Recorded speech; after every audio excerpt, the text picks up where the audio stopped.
Well, this is John Black, Super Chemist. It's part 2 of our Grignard reaction. We're making sodium propanoate. In the last video, I was putting some hydrochloric acid, a third of a mole, into my product, the stuff that I made.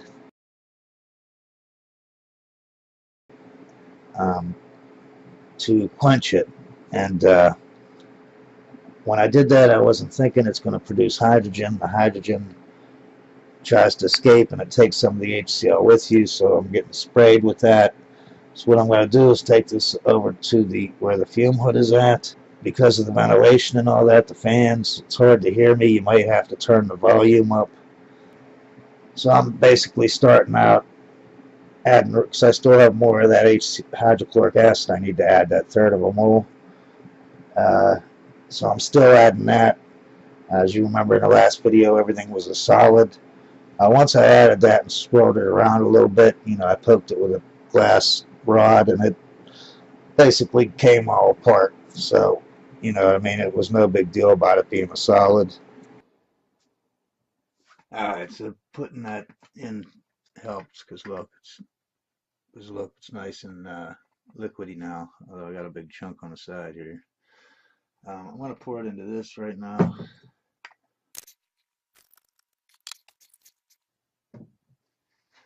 Yeah, it was producing a lot of hydrogen because the metal. I wasn't even thinking of that.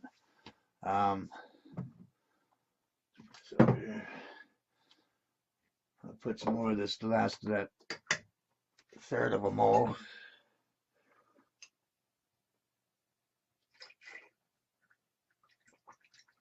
Oh crap.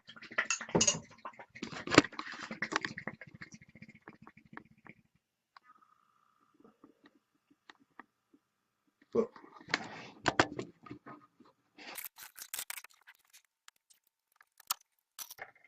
Got the ice bath to cool it down.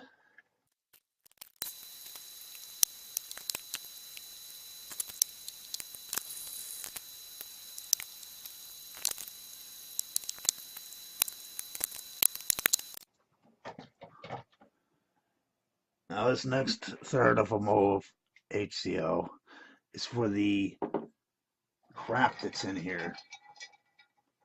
You can see it's metal, right? Other crap in there that that the HCl will degrade.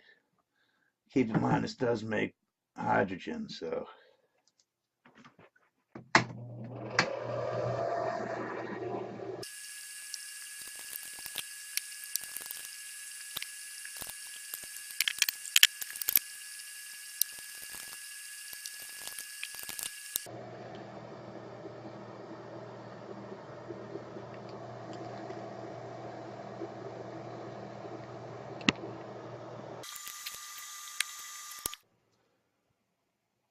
alright, I'm going to add the rest of this off camera and then I'll get back with you.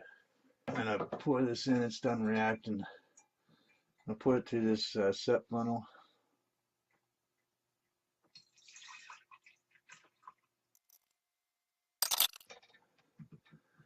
I don't want to drop it here, but I got a thingy here. See my hand pump?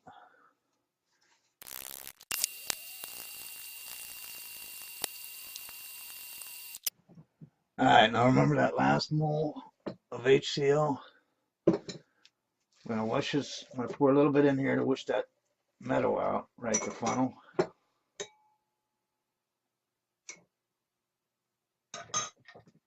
Just a little.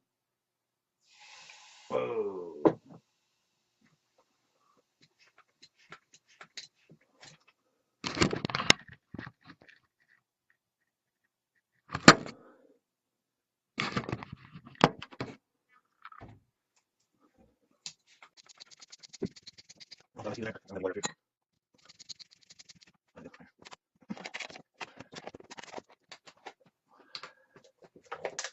And I'm going to dump just a little bit of water.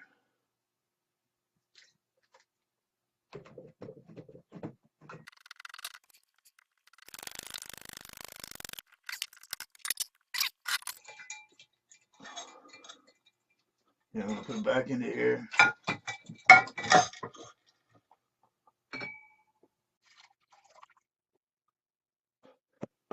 And use some of that HCl to clean this out.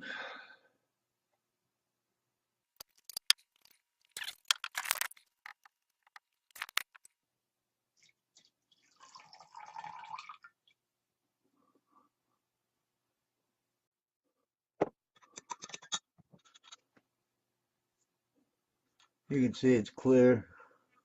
Alright, I'm going to put this on a stir bar. I mean a magnetic stir. Put a stir bar in there.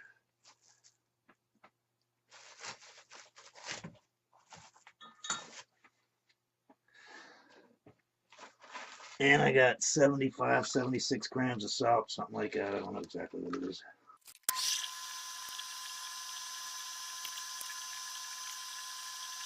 Alright. I'll stir that for a while. So after stirring for about an hour, I let it sit for about a half hour. I'll pour most of it into this SEP funnel.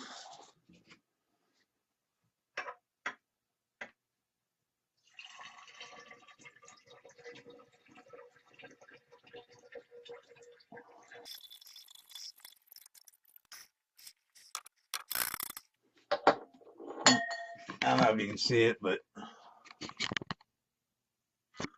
here's the line. That's a, I'm gonna put some water in here because I didn't get all the liquid out. You can see there's a bunch of. I'm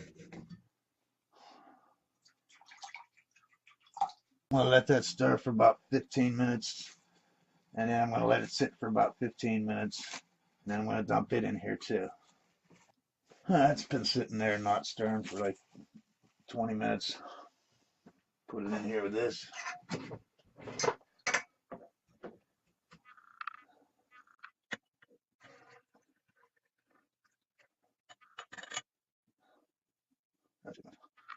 And I'm going to add about 20 milliliters, shake it, and let it sit.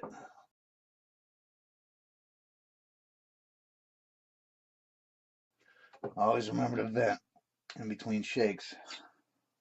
That's about 17 milliliters.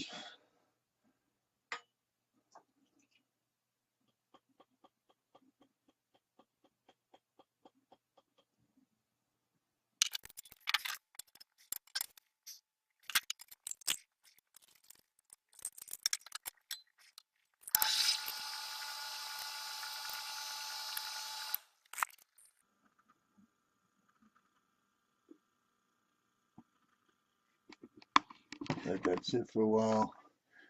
You can see I dumped some salt in there.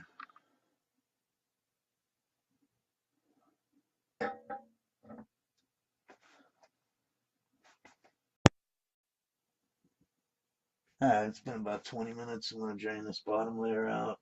I don't know if it'll go though with that salt there. There we go.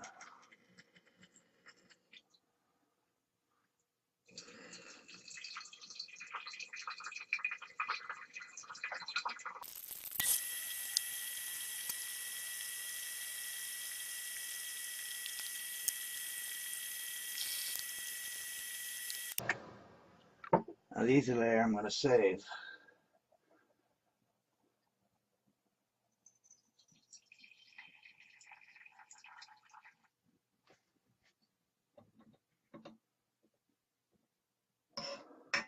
I'm going to put the water layer back in there.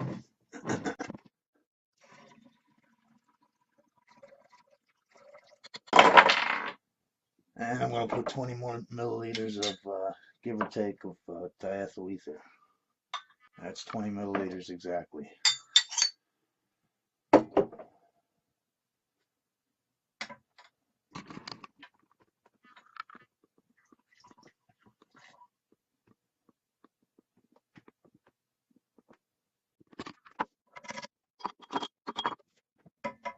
going to shake it, make sure I vent.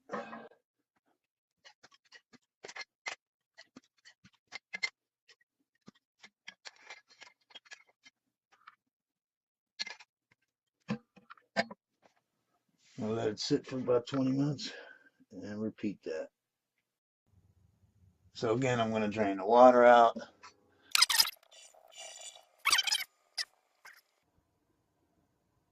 Okay, now basically what we're doing here, right? You got a polar solvent, the water, and you got a non-polar or slightly polar, so slight that you can call it non-polar, diethyl ether, okay?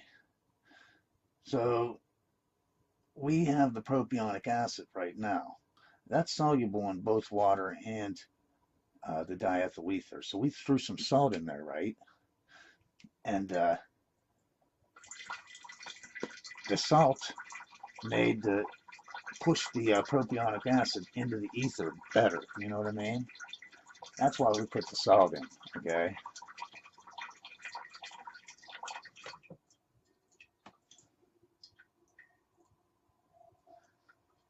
So now we got it in the, we keep putting in this ether to get some of it out because it is soluble in the water a little bit, you know what I mean? We're going to put a couple, you know, a bunch of small samples of diethyl ether in there. It'll suck all the non-polar stuff out, okay? But that also includes like ethyl bromide that didn't react, you know what I mean, and other impurities that you made. But think about it, right? All the polar stuff is going to be stuck in this water when we're done. So all we'll have left is this polar stuff that's in the diethyl ether, right? We got rid of all the, you know, most of the polar stuff, and we'll just be stuck with all the non-polar stuff.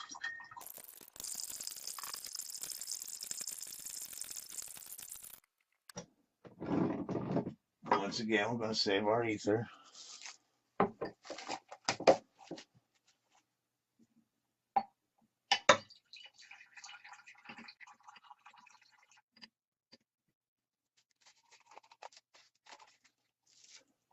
Cellophane it up. And put the water back in.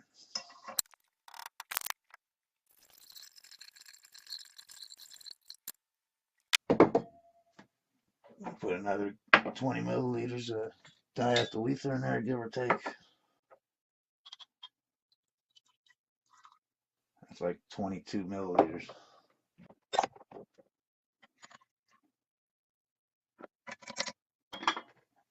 And shaking, always vent.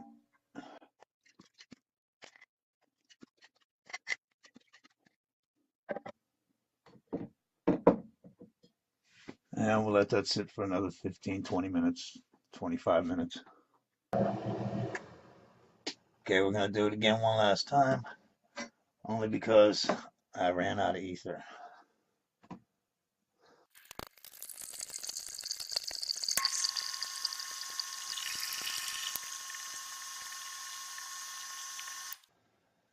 Now, top layer is our ether, so we're going to put it with our stock button patch here.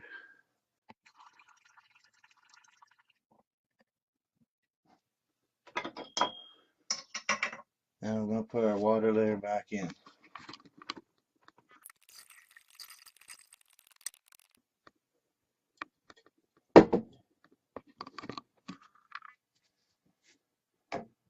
And the last of the, I don't know how much that is, probably like 20 milliliters, close to it.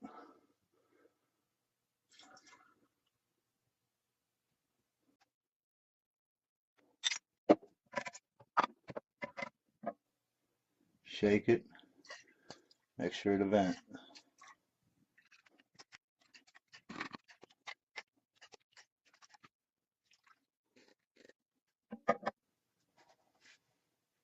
Alright, now I'm going to let it sit there again for another, actually I've been watching a half-hour programs in between this, so I've been leaving these sit for a half hour.